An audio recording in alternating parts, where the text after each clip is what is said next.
How to get a personal best in our running. Hi, it's Neil here from therunworks.com, and I want to spend a couple of minutes to talk to you about one of the strategies that we could go about getting our personal best in our running. So let's take the 10K event, for example. That's what I'm training for specifically at the moment. I've got one coming up in about 4 weeks time, early February, and one in March, and I'm aiming for a sub 38 minute. So we're talking about moving at a pretty swift pace. We're going pretty quick. So I need to make sure that my training reflects that as well. It's not just about going out for a quick run. There's a strategy behind it, and the thing I want to talk about today is our anaerobic threshold. And our anaerobic threshold is a point in our heart rate, or a point in our physiology, whereby we no longer rely solely on oxygen to bring about the reproduction of energy. So I'm not going to go all sciencey on you, too sciencey on you, but we don't rely solely on oxygen. We're using up our fuel reserves in the muscle, the glycogen and the creatine phosphate.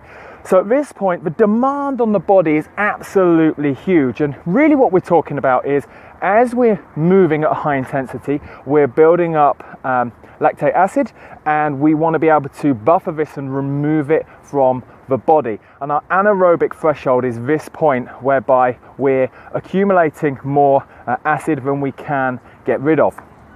And so the demand on the body goes up and up and up to the point our body comes to a complete stop. We've probably all been there, we've all had that, whereby the demand is so great that we slow down, the muscle starts to seize up, the body feels heavy, we feel tired, we feel lethargic, we're so out of breath, our heart rate's through the roof, but we just have to slow down our pace. And that's really where we need to be training. We need to be going just above our anaerobic threshold, which is 80% of our maximum heart rate. In general, for most people. So in our training, look at it from an interval perspective. We want to spend a little bit of time just above our anaerobic threshold and then recover just below. And enough recovery that we can then go back and do, say, another couple of minutes just above, a couple of minutes below. And that's called a cruise interval. So that's exactly what I've done today. I've gone for 1 kilometer as quick as I can.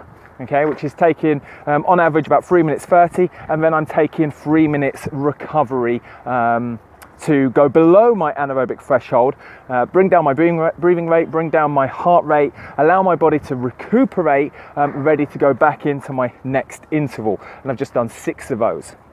So whilst I'm not moving consistently at the speed I would do within my 10K, what I'm doing is I'm training my central nervous system, I'm training my brain in order to withstand a particular level of intensity that is going to come inside the race itself.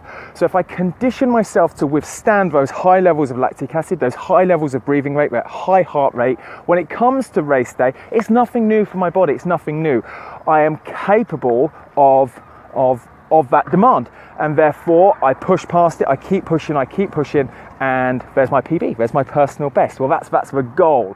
So it's not a case of doing that every session. What I might do, probably what I'll do next week, instead of going for 1 kilometer, 3 minutes recovery for 6 times, I might do that 7 times, then the following week 8 times, or I could change the distance and I can tweak the recovery, providing I'm spending enough time above my anaerobic threshold and getting just enough recovery to go and repeat that interval again. I am physiologically going to change, my heart rate's going to adapt, my breathing rate's going to adapt, my ability to withstand that level of lactic acid in the body is going to adapt, and therefore my personal best is on the horizon. So any questions around cruise intervals, or any type of training for that matter, then drop them below, but specifically around cruise intervals and training just below and just above your anaerobic threshold, then drop them below. Make sure you hit subscribe and like the page, of course, and then you'll get all of the notifications over the coming weeks. Outside of that, have a wicked day. Take care.